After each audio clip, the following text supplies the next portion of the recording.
Il existe deux façons de voyager à travers la mer. Vous pouvez soit prendre un avion, soit prendre un bateau. Les avions peuvent vous y amener plus rapidement. Mais si vous voulez profiter de la route pittoresque, vous montez à bord d'un navire. Un navire bien construit peut flotter pendant 30 ans ou plus, et lorsqu'ils sont à la retraite, ils vont généralement dans une case pour être démontés avec dignité et respect. Cependant, tous les navires n'atteignent pas cette étape. Certains d'entre eux se retrouvent abandonnés, chacun avec une histoire à raconter. Pourquoi commencer par une épave de navire unique alors que nous pourrions commencer par une plage pleine d'épaves? Si vous voyagez sur l'île hawaïenne de Lanai, vous trouverez une série d'épaves disséminées le long de Shipwreck Beach, une côte de Sea Miles qui abrite les restes de 12 navires oubliés. Le sentier commence avec IOGN 42, une ancienne barge à ciment de la marine américaine, et se termine avec YO 21, un autre navire américain qui était autrefois un pétrolier de la Navy Yard. Certains des incidents qui ont échoué des navires ici peuvent être attribués aux puissants courants et aux vents forts de la région, mais ce n'est pas le cas pour tous. Au 19e siècle, la plage est devenue un dépotoir pour les personnes qui ne voulaient pas payer les coûts liés à la mise au rebut d'un navire non désiré. La plupart d'entre eux pourrissent, mais comme YoYo 21 et YoGN 42 ont été fabriqués en béton plutôt qu'en bois, ils sont encore pour la plupart en un morceau. Alors que certaines personnes les considèrent comme une verrue, d'autres les trouvent fascinants.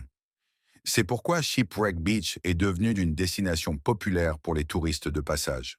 Dirigez-vous vers les Antilles, sous le vent dans les Caraïbes, et vous trouverez Klein Caraco, une île abandonnée légèrement effrayante, complètement dépourvue de vie. Ce n'a cependant pas toujours été le cas, comme en témoigne la présence d'un phare vide. Le phare n'est pas seul sur l'île. Il a deux épaves de navires pour lui tenir compagnie. L'une d'elles est l'épave brisée du Maria Bianca Gitzman. Ce navire était autrefois un fier pétrolier, mais s'est échoué sur Klein Caraco dans les années 1960, avec une telle force que le navire s'est brisé en deux. Évidemment, cela a rendu l'idée de renflouer le navire complètement hors de question, et ainsi la coque endommagée du navire s'est lentement dégradée au soleil pendant près de 60 ans. La seconde embarcation est plus difficile à identifier, mais il est possible qu'elle raconte une histoire honteuse si elle pouvait parler. La route du commerce d'esclaves de la Compagnie néerlandaise des Indes occidentales passait par cette région, et l'île était utilisée pour mettre en quarantaine les esclaves malades dans un hôpital en piteux état, dont les ruines peuvent encore être vues sur l'île aujourd'hui. Ce second navire aurait bien pu être un navire négrier, ce qui expliquerait pourquoi personne n'a jamais reconnu avoir laissé ce navire-là. Pour un si petit bout de terre, l'Irlande a beaucoup d'épaves sur sa côte et ses rives. L'une des plus notables se trouve à Ballina-Key, dans le comté de Mayo. C'est là que vous trouverez le SS Cridboom, abandonné à jamais sur la rivière Moher.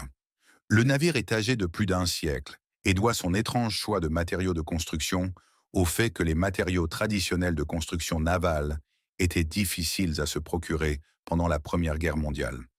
Le Cridboom a été construit en 1917 et a été mis en service pour transporter du minerai de fer d'Espagne vers l'Angleterre. Après la guerre, le Cridboom a été acheté par une entreprise basée à Londres et a commencé à transporter du charbon vers le continent européen. Il ne se rendit en Irlande qu'en 1937, à un moment où il était en mauvais état et qu'il devait être coulé pour devenir une barrière à l'embouchure de la rivière. Mais il heurta des rochers lors de la dernière étape de son voyage et commença à prendre l'eau. Tout ce qui pouvait être fait pour le navire en détresse était de l'amener en plein cours d'eau, et c'est là qu'il était resté depuis. Numéro 4. Il est un peu ironique qu'un navire portant un nom comme World Discoverer soit coincé dans une partie du monde pendant 20 ans. Mais c'est le sort qui est tombé sur ce vaisseau. Elle a eu une longue et heureuse vie avant de connaître ce malheur, cependant.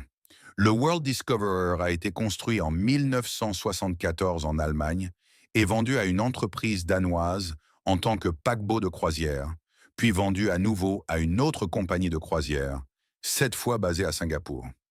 Ils l'ont gardée pendant 16 ans, période durant laquelle elle a parcouru le monde et enchanté de nombreux passagers. En 1990, elle commençait à montrer son âge, mais elle a bénéficié d'une remise à neuf complète et a recommencé à naviguer dans un état de comme neuf, cette fois sous le drapeau national du Libéria. Il est possible qu'elle aurait même survécu jusqu'à aujourd'hui dans des conditions normales, mais cela ne devait pas être le cas. Elle a heurté un récif près des îles Salomon en avril 2000, et les dommages étaient là sévères. Tous les passagers ont été secourus, mais son héros de capitaine, Oliver Croix, a choisi de rester à bord et de la piloter jusqu'à Roderick Bay. Cela a permis de récupérer tous les objets de valeur à bord, mais il n'y avait plus rien à faire pour le navire âgé de 26 ans. Aussi étrange que puisse paraître l'idée d'un navire en béton, la Grande-Bretagne n'était pas le seul pays à en construire dans le passé. Vous pouvez trouver les restes d'un autre dans les parties basses de la Volga, près d'Astrakhan en Russie, non loin de la mer Caspienne. On ne sait pas grand-chose sur cette épave à l'aspect étrange. C'est une création hybride partiellement en béton et partiellement en acier. D'après sa taille et sa disposition intérieure, il serait raisonnable de supposer qu'il pouvait s'agir d'un pétrolier lorsqu'il était en bon état de fonctionnement. Comme le navire est totalement sans garde, il est possible pour les gens de monter à bord et de l'explorer. C'est ainsi que nous avons obtenu ces photos.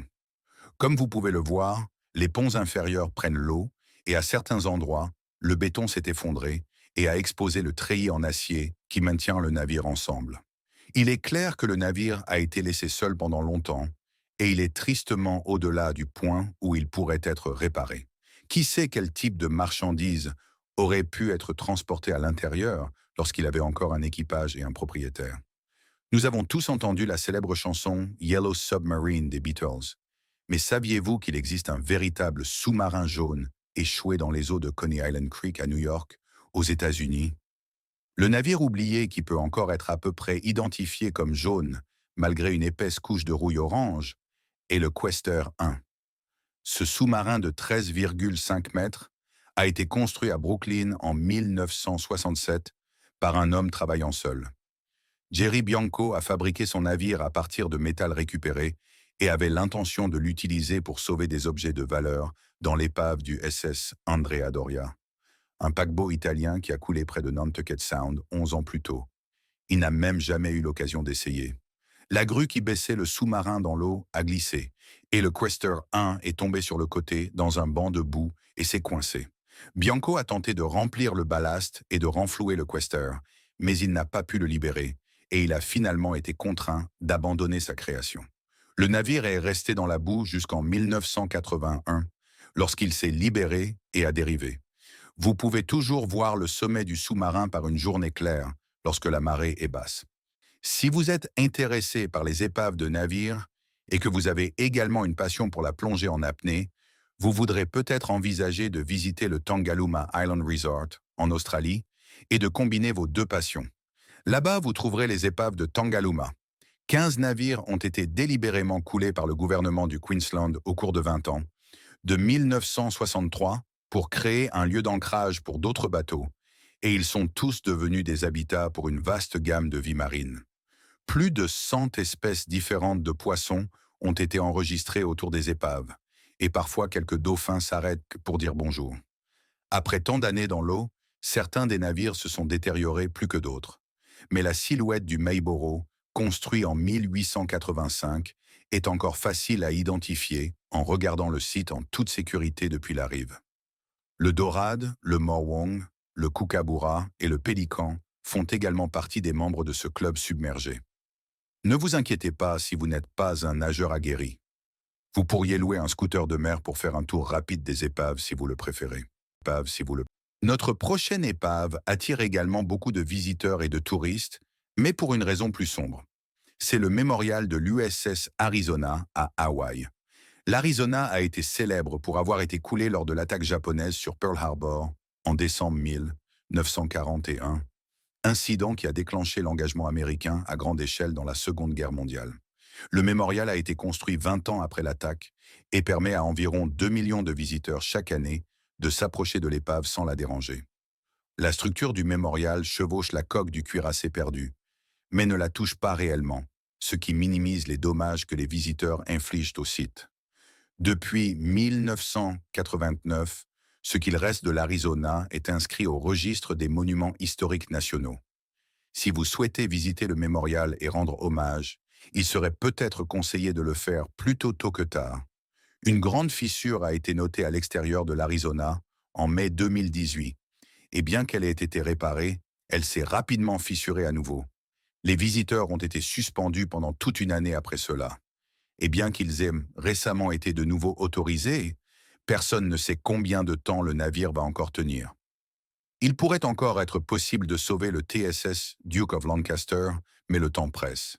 Le vapeur britannique a opéré à travers l'Europe entre 1956 et 1979 et était censé commencer une nouvelle vie en tant que bateau de divertissement après cela. Mais une série de litiges juridiques l'a laissé échouer sur la rivière Dee, au pays de Galles, pendant plus de 40 ans. Le Duke of Lancaster était autrefois un service de ferry, mais la route qu'il exploitait a été retirée en novembre 1978. Une entreprise galloise l'a acheté et a tenté de rouvrir pour le remplir de salles de jeux et d'attractions de fêtes foraines, le renommant le Fun Ship. Mais le conseil local de Llanragmoor n'était pas satisfait de cette idée. Les propriétaires ont lutté avec les autorités jusqu'en 2004, mais ont finalement reconnu leur défaite. Et le navire semblait donc condamné. Aussi rouillé que l'extérieur puisse paraître, à l'intérieur, il est dit être en bon état. Un nouveau plan pour transformer le navire en galerie d'art a été annoncé en 2012 et a vu certains des meilleurs artistes de graffiti d'Europe invités à venir décorer la coque. Mais en 2017, le navire a été peint en noir profond sans explication. Il n'y a pas eu d'autres nouvelles depuis. De retour aux États-Unis d'Amérique, vous trouverez le Swanee Belle qui se démarque sur la terre ferme dans l'est central de la Pennsylvanie. Malgré l'apparence archaïque de la péniche, elle n'est en réalité pas aussi vieille qu'elle en a l'air. Le navire a été construit par la La Crosse Riverboat Company dans le Wisconsin en 1985. Mais il était basé sur la beaucoup plus ancienne cloche à roues à aube du Suwannee qui circulait sur la rivière Suwannee en Floride plusieurs années auparavant. Au départ, elle transportait jusqu'à 150 passagers à la fois entre le fleuve Hudson et la baie de l'East River à New York, mais elle n'y resta qu'1 an environ avant de se déplacer à Mobile, Alabama, puis à Jones Pass en Floride.